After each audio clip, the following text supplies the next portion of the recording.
Assalamualaikum warahmatullahi wabarakatuh. Perkenalkan, nama saya Intan Harismatul Mufidah. Saya dari kelompok prosa. Kembali lagi di video aku kali ini. Di video kali ini kita akan membahas tentang prosa dan jenis-jenisnya. Sebelumnya, kalian tahu nggak sih prosa itu apa? Terus jenis-jenisnya apa aja? Nah, sebelum itu mari kita bikin yel-yel terlebih dahulu. Maksudnya, mari kita meyel-yel dahulu. Simak. Oke, untuk yel-yel kali ini kalian tiruin aku ya. Oke. Untuk nada lagunya kita menggunakan nada lagu Armada, yaitu Pulang Pagi. Oke. 1, 2, 3. Aku bisa membuat prosa luar biasa. Aku juga mampu prakteknya. Kalau aku bisa, pasti kamu juga bisa membuat prosa yang luar biasa. Yeay.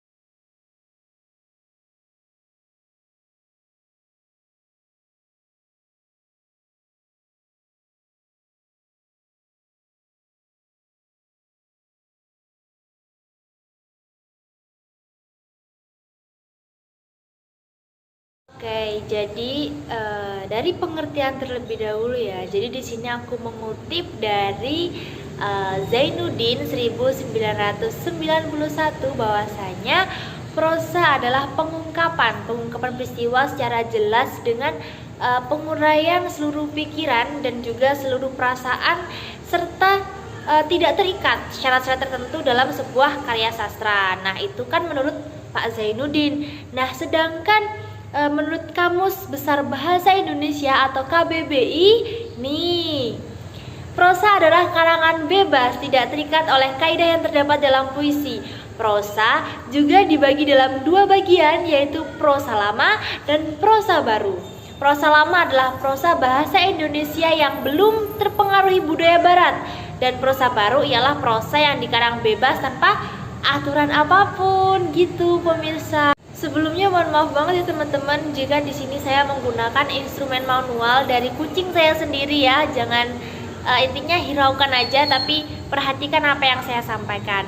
Tadi kan sudah membahas tentang pengertian. Jadi intinya prosa itu adalah pengungkapan peristiwa yang tidak terikat oleh syarat-syarat tertentu itu ya dalam sebuah karya sastra.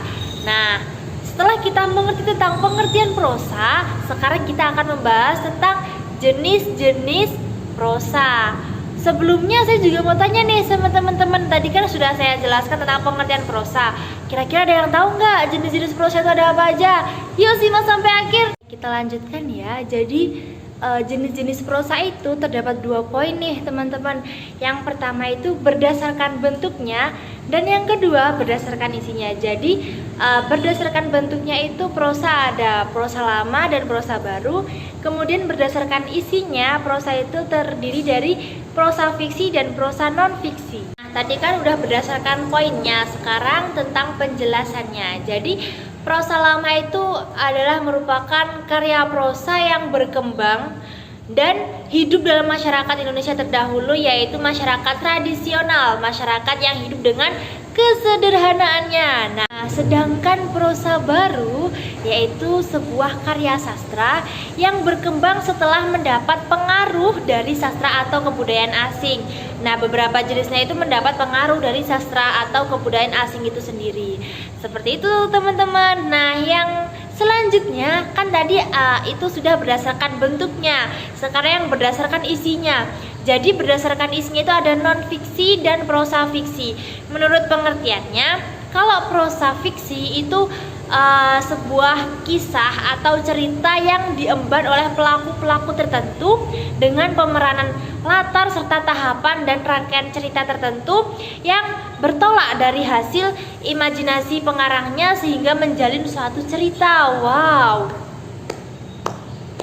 Kemudian untuk prosa non fiksinya itu merupakan karangan yang tidak berdasarkan rekaan atau khayalan pengarang, tetapi berisi hal-hal yang berupa informasi yang bersifat faktual atau kenyataan atau berdasarkan pengamatan pengarang itu sendiri. Seperti itu, friend. Kemudian setelah kita membahas pengertiannya, sekarang kita membahas tentang contoh-contohnya.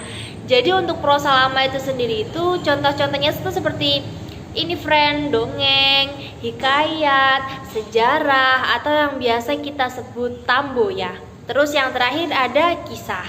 Itu contoh dari prosa lama. Kemudian dari prosa baru itu contoh-contohnya seperti cerpen, novelet atau novel. Intinya cerita yang tidak panjang gitu, teman-teman. Yalah, kan namanya cerpen ya guys ya. Dan terus selanjutnya ada prosa fiksi. Untuk contoh prosa fiksi ini adalah kisah atau dongeng atau novel, sama kayak prosa baru tadi, kayak gitu. Terus untuk prosa non fiksi contohnya ada opini, artikel, dan biografi yang bisa kalian akses di Google ya. Sekarang banyak banget contoh-contoh dari prosa-prosa non fiksi itu sendiri. Gitu ya, friend. Nah, sekarang kita akan membahas ciri-ciri prosa baru. Jadi ciri-ciri dari prosa baru ini yang pertama adalah bersifat dinamis atau mengikuti perkembangan zaman masyarakat. Kemudian masyarakat sentris.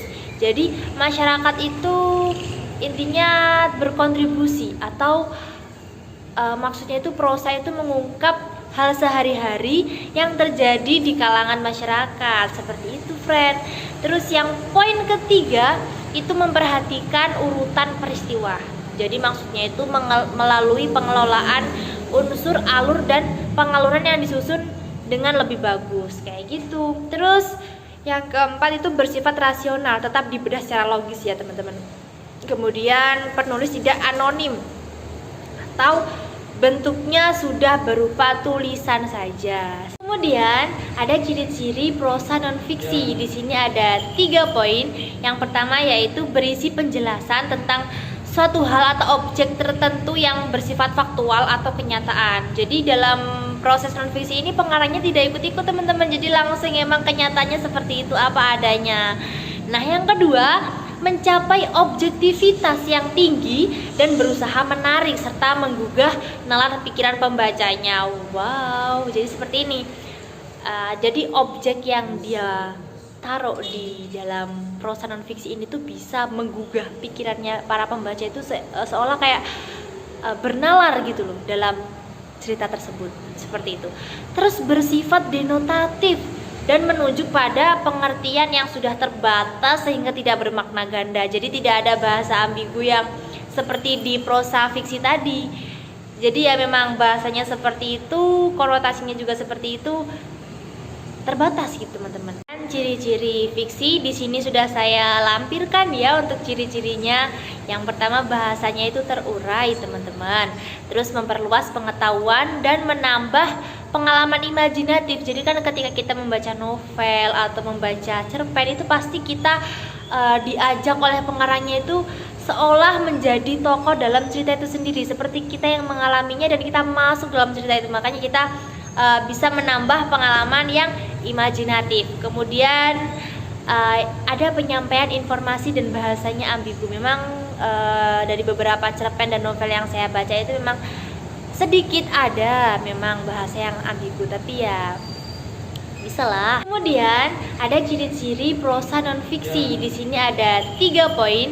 Yang pertama yaitu berisi penjelasan tentang suatu hal atau objek tertentu yang bersifat faktual atau kenyataan. Jadi dalam proses non fiksi ini pengarangnya tidak ikut-ikut, teman-teman. Jadi langsung emang kenyataannya seperti itu apa adanya. Nah, yang kedua, mencapai objektivitas yang tinggi dan berusaha menarik serta menggugah nalar pikiran pembacanya. Wow, jadi seperti ini. Jadi objek yang dia taruh di dalam prosa non fiksi ini tuh bisa menggugah pikirannya para pembaca itu seolah kayak bernalar gitu loh dalam cerita tersebut. Seperti itu. Terus bersifat denotatif dan menunjuk pada pengertian yang sudah terbatas sehingga tidak bermakna ganda. Jadi tidak ada bahasa ambigu yang seperti di prosa fiksi tadi. Jadi ya memang bahasanya seperti itu, konotasinya juga seperti itu, terbatas gitu teman-teman. Jadi ini untuk sekedar informasi saja ya. Tadi kan kita sudah membahas tentang jenis-jenis prosa, ada prosa lama, ada prosa baru, ada prosa fiksi dan juga non fiksi. Nah, di prosa non fiksi ini itu masih terbagi dalam 2 poin teman-teman.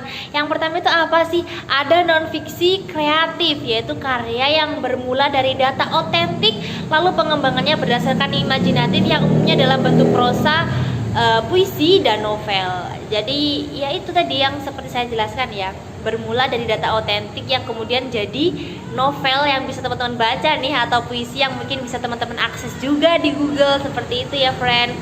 Kemudian yang kedua yaitu non fiksi murni. Jadi karya itu yang isinya itu hanya pengembangan data-data yang otentik. Jadi datanya itu sudah ada kemudian dikembangkan. Kayak gitu ya teman-teman. Wow, cukup menarik sekali ya pembahasan kita dalam video ini. Sampai tidak terasa waktu kian berjalan dan berlalu, dan sampai akhirnya di penghujung. Terima kasih buat teman-teman yang sudah menyimak penjelasan saya dari awal sampai akhir. Dan mohon maaf jika terdapat kekurangan entah dalam penyampaian atau penjelasan yang saya sampaikan pada video kali ini. Saya mohon maaf yang sebesar-besarnya. Dan yang terakhir adalah any question. Jadi buat teman-teman nih yang kiranya ingin berdiskusi publik dengan saya, silahkan berkomentar di kolom komentar, atau mungkin mau kita bahas secara langsung, boleh lah. Baik, mungkin cukup itu ya teman-teman. Terima kasih dan wallahul muwaffiq. Wassalamualaikum warahmatullahi wabarakatuh. Sampai ketemu dan sampai jumpa di video-video Intan selanjutnya. Bye bye. Tapi sebelum itu mari kita tepuk salut terlebih dahulu ya. Oke, ikuti arahan dari saya. Tepuk salut, jempol, jempol, salut. Oke, goodbye teman-teman. Thank you friend.